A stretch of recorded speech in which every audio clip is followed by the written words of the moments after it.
Like I said, we started this, I think in like 2001, 2002, we started building these things, and I never looked back, man.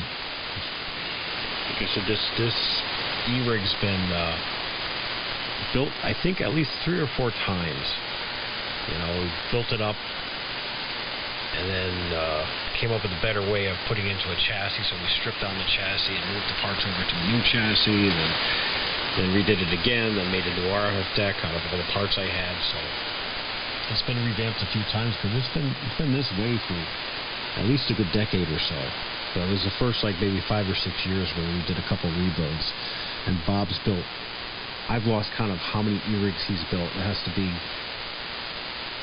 be like 30 to 50 RF decks he's built over the years, and plus he's built quite a few power supply modulators. So he's done a couple of the H-rigs, he's done quite a few of the PDM modulators. So yeah, he's definitely a good resource to talk to, along with Steve.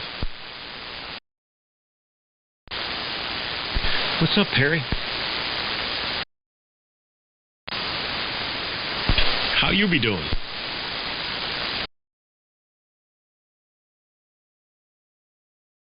There we go. I'm doing good, man. I heard you, I don't know, a couple days ago or something, and hi, Dave. Yeah, I heard you a couple days ago, Blaine, and I couldn't get on, or I was like just getting home from work or something. But man, it's good to catch up with you. Yeah, well, I had some work to do around here, because I was getting into the cable modem and wiping it out to the point where it would take out the internet, and that was no good. So I bought I heard you.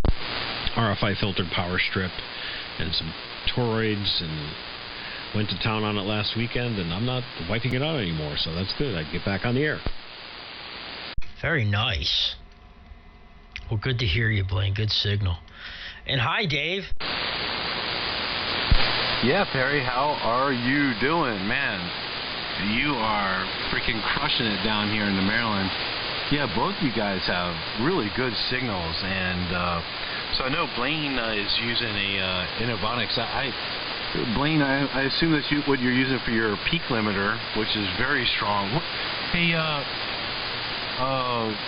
Perry, what are you using for your peak limiter and your bandwidth control? Because both of you guys are very, very sharp drop-offs, which is very cool. Oh, this is all in the SDR. This is all in the Anon. The Anon, if you have the AM carrier level set at 90 or 100, it automatically limits your negative peak, so you cannot go past 99%. It's impossible, no matter what you do. But if you drop it to like 80 or 70, you can start to hit the baseline and hit 100% positive, negative. But and then obviously the bandwidth control is all done through the through processing, or the software or whatever. But Blaine, I think Blaine is using the 223, right, Blaine? Yeah, love it. A little tiny mini broadcast processor. It works out great. It gives you the pre-emphasis curve you want. It gives you your bandwidth limitation, and so it's a multi-band too. So I think it's 3 bands, so you can kind of adjust, your lows, your mids, and your highs in your processing. Yeah, Blaine, I have you sharp drop-off at 14K. And Perry, at the moment, I think I have you at a sharp drop-off at 10K wide. And that's interesting, Perry. I wonder if my Flex AM carrier works similar. I mean, where am I? I'm in, my transmit filter is set at 5100. Is it sharp? Yeah, from what I can see, it's pretty sharp. Mine's set at 6,000 hertz, so plus or minus 6, so 12 kc total bandwidth. But I don't for anything up in that 5 to 6 kilohertz range is kind of rolled off on mine. I have I don't like to bring all that sibilance energy way up, because it gets fatiguing to listen to, So it kind of has like a little bit of a gradual roll off down to 6, and except when you can see it there, probably cuts it off pretty sharp though. But I just bought a 222, an Innovonics 222, from eBay. And Steve W81STH sent me all the precision resistors to set the bandwidth in the thing to whatever whatever band, because it only comes with like a set bandwidth, and you have to go in there, change a bunch of resistors to which Innovonics tells you which ones you need to change and what values you need to change it to. So I'm probably going to narrow it down to, I think, like 14 kilohertz total AM bandwidth. Well, that'll be interesting. I mean, you already sound really good now. Well, honestly, that's going to be when I modify my FT101 EE. With the Anon, I use no external processing with the Anon. It's just Sterling ST155 mic into a Behringer UMC 202 HD USB mic pre. It's a freaking A to D converter. And then that via virtual audio cable into the Anon, and then just using the two EQs that are built into the Anon and the multi-band compression that it has, and some ALC to keep the level, so I don't have to. I have bad mic discipline, so the level's the same if I move around the microphone, Go ahead, Blaine. Yeah, no, you sound really good, Perry, and that thing's going to be great when you get it hooked up. Yeah, I had looked originally at the 222s when they were actually still selling them before they discontinued them. Then they came out with the 223, so I bought that. But the 222 is going to be nice. What I like about it, with this little broadcast processor, is I could go and I could do 5 kilohertz, I could do 7, and I think I could do 10. But I keep it at 7, so it gives me a 14 kilocycle footprint. I could narrow it down to 5, but that's a little bit too narrow. If I could go between, maybe if I could go to 6, I'd probably do that, but I just kind of picked 7 as a happy medium. Dave, what are you using for processing at the moment? You're running the Flex, your Flex, right? Yeah, I'm just using the Flex. Honestly, Perry, I was doing fine with the Flex, but I'm not kind of the Flex, so yeah, I got a little 528E audio processing. So goes to the mixer now I am and to the running, Innovonics. and I'm going through an ART HQ 231 and a DBX compressor limiter, and then back to the Flex. Very nice. You and Blaine doubled there for a second, but I actually heard both of you. Actually heard both of what you guys said. Yeah, Blaine, a lot of guys have those 528Es.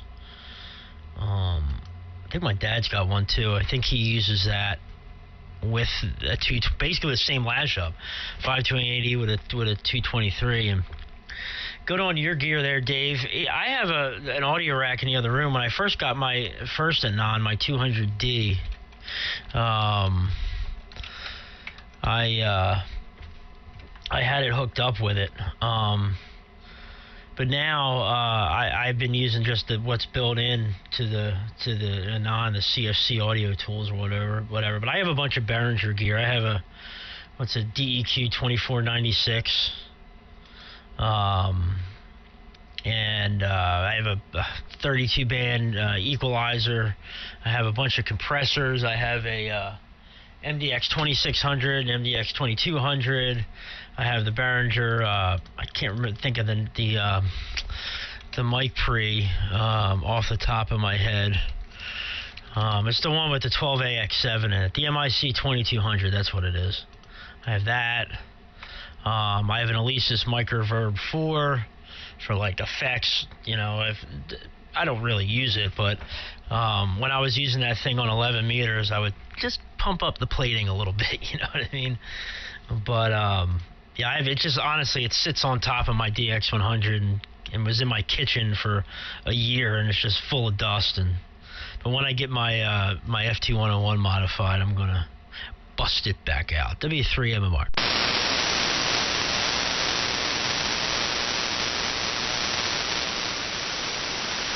Blaine and I waiting to see who keys up first.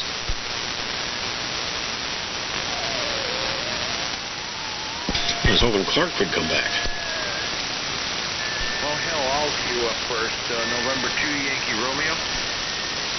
Joe.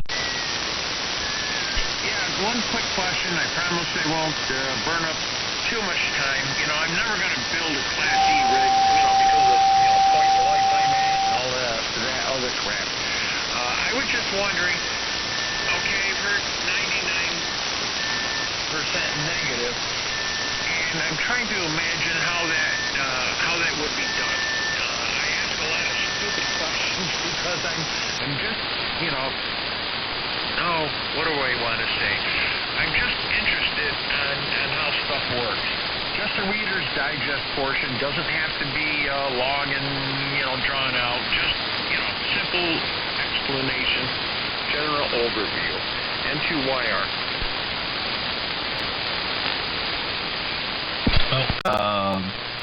Perry, you might do a better job at that than me, but Joe, hey, how you doing, Joe? This is Whiskey 3 Oscar Hotel, Dave, and I'm down in Maryland. And it's interesting. I just asked Clark kind of a similar question not too long ago.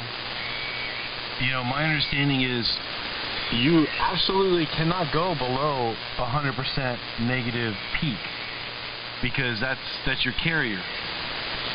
So what happens is it kind of folds back and starts to distort. But you can't go really below 100% negative peak. It's you lose your carrier.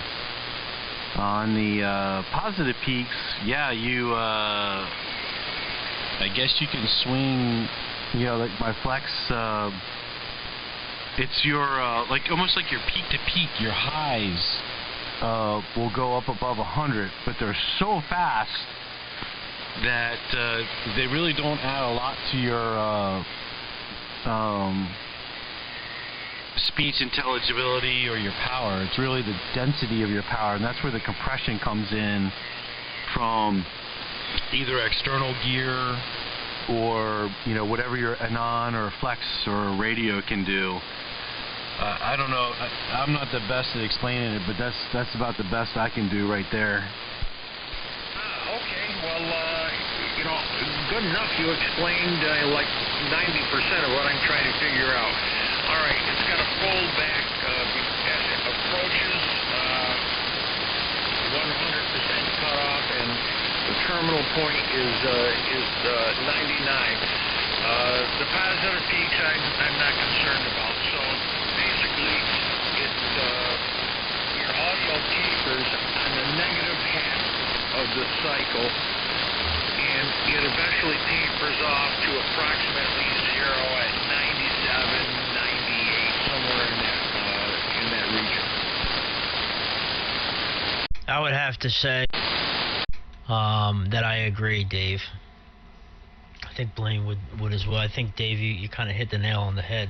Honestly, you explained it probably better than I could. But yeah, in the limiters, they have that like soft clipping. Like there's like if you were to look at, they have a negative peak clipping modifications that you could do to like CB radios and stuff. And literally, it's if you look at it on a scope, your negative peaks are like squared off. I mean, it literally looks like you can see it chopped off. Like your negative peak is just like chopped. But these processors, man, they work really well. They fold it back and make that a nice perfect sine wave. Oh boy, them guys, man, that's why they get paid the big bucks to design stuff like that, and I'm here just trying to figure out how it all works. W3MMR. N2YR. Well, okay, great. You've helped me out a hell of a lot. I'm at the point where I can take my shovel out and start digging on my own. Yeah, I fooled around with the hard clipping many years ago, and within about half an hour of doing that at 400 watts, I was convinced not to do it anymore. Yeah, I understand about the about the hard flipping and, square waves and all that kind of stuff. Okay, basically you confirmed, what I thought. Like I said, I just like to learn stuff. November 2, Yankee Romeo, thanks for the break, guys. No worries, Joe. I actually started off with an actual oscilloscope, and then picked up Steve's mod monitor, which is pretty nice because it's almost like you don't have to learn how to use the scope, right? It just tells you. It shows you what your negative peak is, and it shows you your positive peaks. And it's kind of got a scope thing on there. I don't really use the scope that's on the peak monitor. I use an actual scope. Yeah, and on the scope, you'll see your negative peaks because, like, if you throw a 1 kilohertz tone while you're modulating your AM signal, when your sine wave, as it comes back down to hit 0 volts, if you're over modulating, what'll happen is it'll start to bubble, right? So you'll get these nice, like, ovals for your peaks. But where it comes back down to where your carrier is, if you're over modulating, it'll bubble up to another little oval there, right? And on a scope, if you have it set right, you'll see it get real bright there, and that means you're over modulating. Okay, I understand about the getting real bright. That's what I call the sparkles, and that means you're slamming the baseline. Okay, I got a good idea. I got a good idea of what's going on. Like I said, I'm never gonna, build one of these simply because of a lot of issues going on where I'm not gonna, do something like that. But I always was interested on how this works.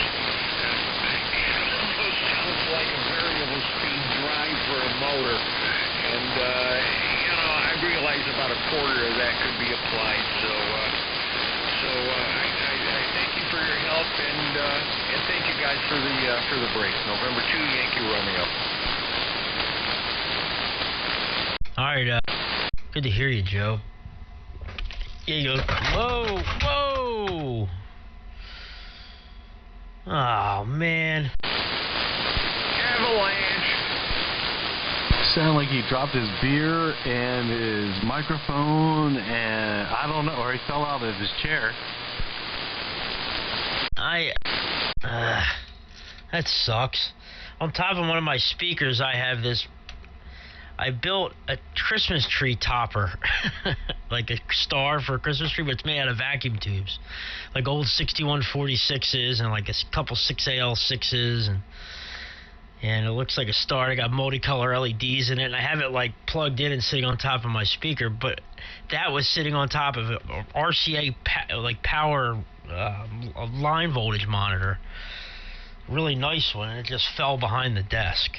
That's what you heard. I don't know how it fell, but apparently it did. Parable number 23. Beware of horizontal surfaces that begat more or force at the surfaces. I just hope he got it on video. No. You could get my reaction on video. I got that, but you didn't see the actual falling, but you do see what I was. My hands are in the air. I'm like, whoa! I'll have to look that up on YouTube, absolutely for sure. I gotta reach back here and get it.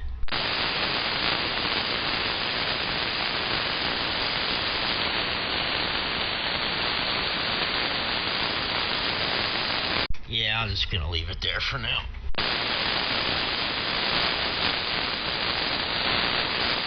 You still in there? So it is Friday. Am I the only one with an amazing beverage in hand?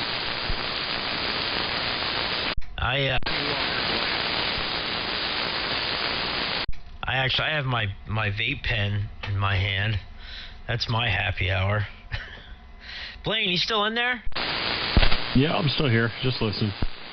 Okay. I know Blaine's probably got a happy hour cocktail.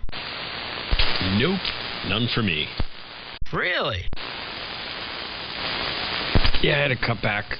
Oh God, like last year because it's just wrecking my gut, man. No matter what I try, I've tried wine. I've watering down the vodka. I don't even drink bourbon anymore, and it's just so I just stopped because all it does is just makes my stomach moan and groan and makes me bloated and just uncomfortable. White Russians. Oh, that would be even worse because that has milk in it. I was just thinking the same thing. Yeah, Johnny Walker Black. That's a good one. And sorry to hear about that, Blaine, but you're probably much healthier for it. Yeah, occasionally I'll have a little bit of vodka or something, but even that just bothers me. My stomach will be grumbling the next day. It'll be screaming at me if I eat something. You'll hear it. It'll go. Brrr. It just makes all kinds of gurgly noises. I'm like, what the hell? I can't even have a nice drink anymore. I miss like a nice glass of bourbon or Johnny Walker or something.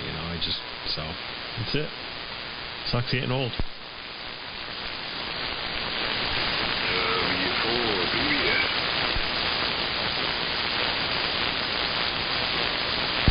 Good evening, W4PBS, Whiskey 3 Oscar Hotel. This is Dave, and let's see, you got Perry, Blaine, and Joe, as far as I know.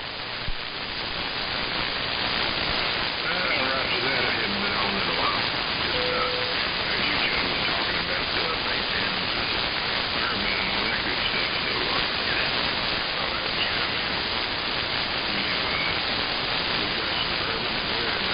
Virginia, so we got the real stuff here. And just thought I'd chime in, enjoy listening to you fellas, and I'll stand behind, listen in and contribute when needed. But anyway, enjoy these around fellas, W4, PBS, Jason here in Virginia. Hey, what's up, Jason? Good to hear you, man. Good signal up here tonight. W3 MMR. Sounding good. I'm not a drinker. Blaine, I'm kind of the same way. It's not my stomach. Dude, it doesn't matter what I drink. I wake up with a hangover. I can have one beer. I wake up with a hangover. And maybe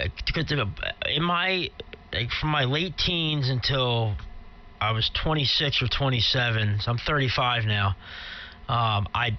Every day I was partying. It was every day I was drinking, and lots of partying on the big heavy partying on the weekends, and I wake up with a hangover and do whatever, go to work. I accomplish my life. You know what I'm saying? Like I could handle it, but now, waking up in the morning after having a couple beers and trying to go to work, I'm like, no way. So, certain beers do that to me, Perry.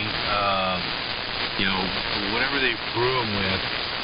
Interestingly, if I drink something like Miller Lite, Michelob Ultra, or Dogfish 60-minute IPA, I don't get it.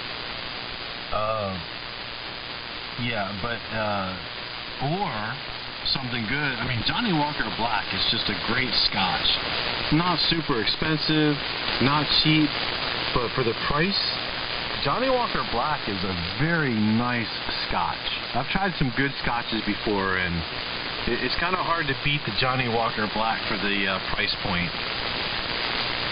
And it's interesting, Perry. I've been trying to cut back on my cigars, right? So I haven't had a cigar since December. Because I was smoking like I hate to even say this, probably like 2 cigars a day. It was getting ridiculous. So I picked up a vape pen here just to kind of hold me off. I don't even inhale the vape pen. I didn't inhale cigars, and I'm not inhaling the vape pen, but it just gives me something to do. And I would imagine Jason, when he meant he's down in Southern Virginia, he's probably sipping on some good old Tennessee moonshine, or maybe some West Virginia moonshine. or I don't know. Maybe he was talking about the type of vape pen. I don't know.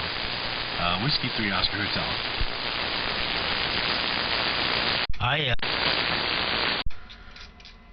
used to get, actually a buddy of mine makes moonshine. He lives on the other side of town. He's always telling me to come over and grab some. And I remember having that stuff. I used to have I wonder if my dad's listening. When I was like 16 or 17, I used to hide it in my closet. I'd bring it home and hide it in my closet at my dad's house. Man, like, I felt like I could smell that stuff through the jar. Well, at the time, we would have it, we didn't have it in a mason jar. It was in like a 20-ounce soda bottle. And I felt like I could smell it through the soda bottle. Man, that stuff has such a distinct smell to it. But boy, oh boy, did it get you hammered. You know what, Dave? That's funny you mentioned cigars. I ordered from Holtz online, which they're local to me, but I ordered an Arturo Fuente short story. It's my dad used to smoke it when I was a kid. He would smoke cigars for a little bit, not long. He had a humidor in the living room, and I always remember Arturo Fuente short stories, these short little things, fat, but short. And I bought one.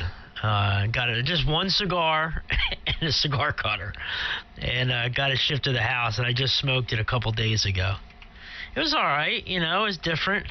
I don't know if it's something that I'm going to get into, but my vape pen, by the way, this is bought from a state-run store, and I'm a card holder. So I'll leave it at that. It's not legal yet in Pennsylvania, but it's legal for me. Yeah, what he's saying is it's you're not using tobacco. a different kind of vape pen. Yes, it's not a tobacco vape pen. Right, Blaine? Like New York City, it's done on the street, done in restaurants, and nobody cares. Oh, it's legal here now in Connecticut too. They're selling it in the dispensaries. They just started about 2 months ago.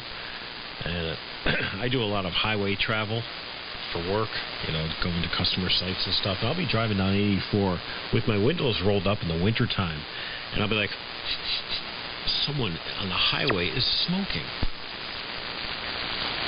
That's funny you said that, because I smell it a lot in the city here. Because a lot of there's a lot of minorities in my city, and a lot of there's a lot of pot smoking that goes on. So you walk outside, you smell it. It's legal over in New Jersey now.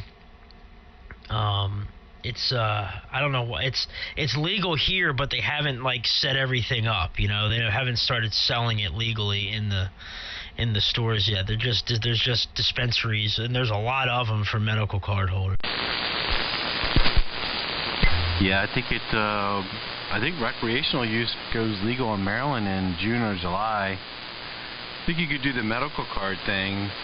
Interesting thing about, sadly, the interesting thing about medical cards, though, if you have a medical card, you cannot buy a federally licensed firearm. So you can't buy a handgun, you can't buy an AR-15 or anything like that at all. It'll be interesting to see what, as states legalize recreational use, how that'll affect those other rights that we're supposed to have. Interesting thing about those vape pens, Perry, I've noticed they don't put off a smell. Like they really don't. I've seen someone smoke one of those, and it doesn't have that, for lack of a better smell, a skunky smell to them at all. You would almost never know. Now, I'm glad you brought that up. I was talking about the cannabis laws here in Virginia, not the alcohol. Just so you know. But I'm glad you brought up the firearm thing, and you can lose, if you get the card, you can lose your concealed carry permit and everything else, but there's something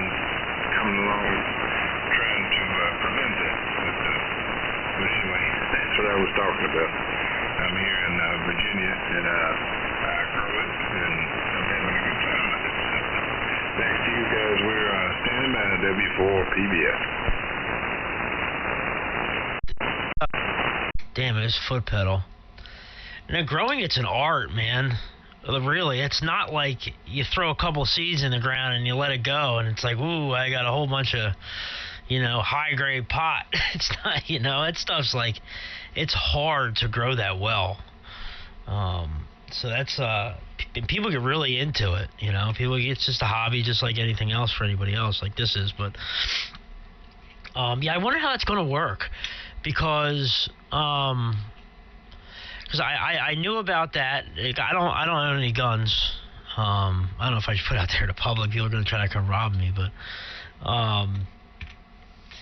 and that's one of the reasons I don't, is because I have it. But if it's legal recreationally and people can smoke it recreationally, just like they can buy alcohol and own a gun, those people, I guess, are allowed to have guns. So, people with a medical card, I don't think it should be the same, for everybody, because you don't need it's just like any other prescription, really. I mean, you could take Oxycontin, and all these antidepressants and antipsychotic meds that whack you out of your mind way more than pot ever would, but you don't need you don't get your concealed carry permit taken away for that.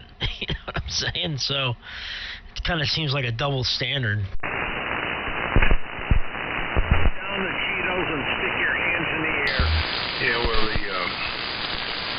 they didn't, here in Virginia, when they legalized it, they didn't tell you about all of that type of stuff, but that came later. But I had a friend of mine that I worked with. He got his medical card. I mean, it's legal here, so you really don't need it, but he went ahead and got his because he was worried about getting tested positive at work or something. And I was like, don't do it. It's legal, And he did it, and he lost his concealed carry permit and everything. And but from what I was just seeing a little while ago, there's a federal thing going to try to remedy that situation. But the firearm thing that you fill out reads, are you addicted or a addict? And that's a couple different things from legal and illegal, or you're an addict. I don't know. But that's one of the loopholes that they put in there. I don't know. The Democrats. But anyway, back to you guys, W4PBS. Well, they will do anything they can to find a way to infringe on your rights. So that's what it comes down to. So until the feds delist it off the Class 1 narcotics list, they're still going to try that crap. So they're not going to delist it because they use it as an excuse to infringe on your rights. So there's not much you can do about it except either don't do it or just don't admit to it. And,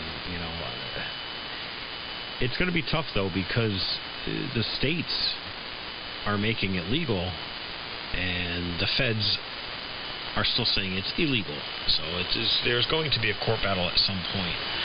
But you're right, Terry. It's you got people doing all this stuff, and it doesn't affect them. But God forbid they smoke some wacky weed and they get their guns taken away from them. But what are you going to do? I'll be back in a bit. I'm going to go grab a bite to eat. N1G to you. All right. You're 100% correct, Lane. Anything they can do to keep you from your Second Amendment rights, no doubt about it. That's no, that's a good point. W3 MMR. Especially nowadays, man. They do not want people to have guns. And I feel bad for it because most of my friends are avid gun owners, avid gun hobbyists, owners, have their concealed carry permit. You know, there's guys at work that have their concealed carry permits, you know, and I feel bad for them, you know. It's just like they feel like it's only going to last for so long. Perry, did you see that Florida just passed a constitutional carry for Florida? You do not need to get a concealed carry permit. And, you know, all the other rules still apply. You have to be a law-abiding citizen. You cannot be a felon. You have to still abide by the laws, so to speak. You have to be able to legally possess a handgun, but you do not need a permit to carry anymore. Concealed carry. That's I heard about them trying, you know, wanting to do that. I didn't know that it actually passed. How about that?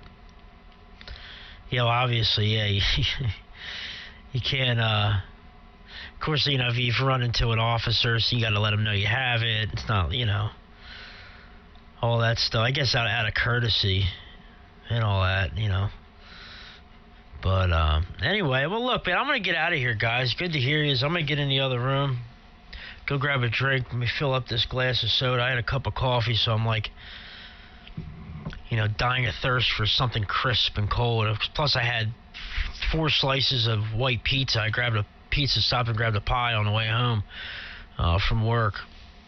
And I got 2 rice puddings in there because the pizza place has this homemade rice pudding. Oh, my God, is it good.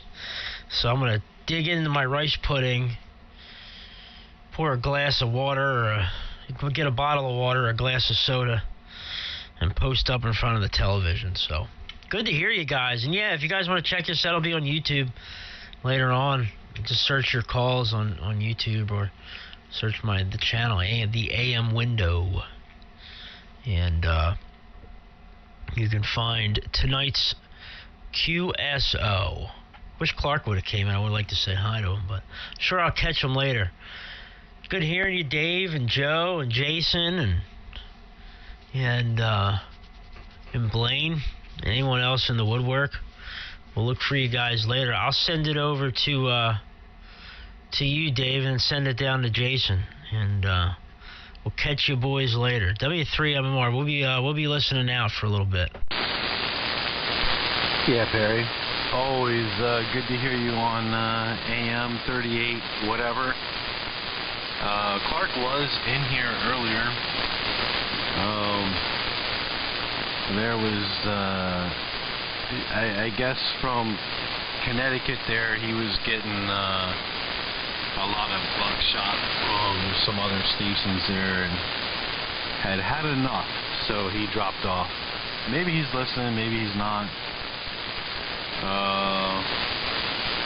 Yeah, good to hear you. And enjoy the week. Oh, there goes the foot pedal, just like you. Have a good Friday evening, buddy. And oh my gosh, you must be totally insensitive to caffeine. You said you have a cup of coffee and you're going to get a soda. If I had a cup of coffee, a caffeinated coffee right now, I'd be up Saturday night still. Really? Oh man, it'll keep me up for a few hours, you know. But I have one coffee every morning, and then sometimes if I don't have to work the next day, I'll have a cup of coffee after dinner in the evening. But it's not like real strong or anything. But yeah, the soda doesn't do anything to me. But usually in a few hours, I'll start crashing from the coffee and take my melatonin and fall asleep. So. Good to hear you guys. We'll look for you next time. Down to you, Jason, and we'll see you guys later. W3MMR. Yeah, 73s. We're going to pack it in for the night or so, and work on another nice drink with the bourbon in it, and then we're going to work on their dry herb vaporizer for our cannabis, and then we'll be really happy and sitting there watching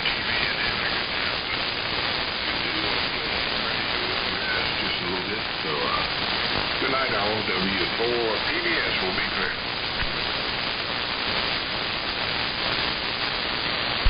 73 Perry, 73 Jason. Sounds like both of you guys are going to be enjoying your evening. Yes, sir.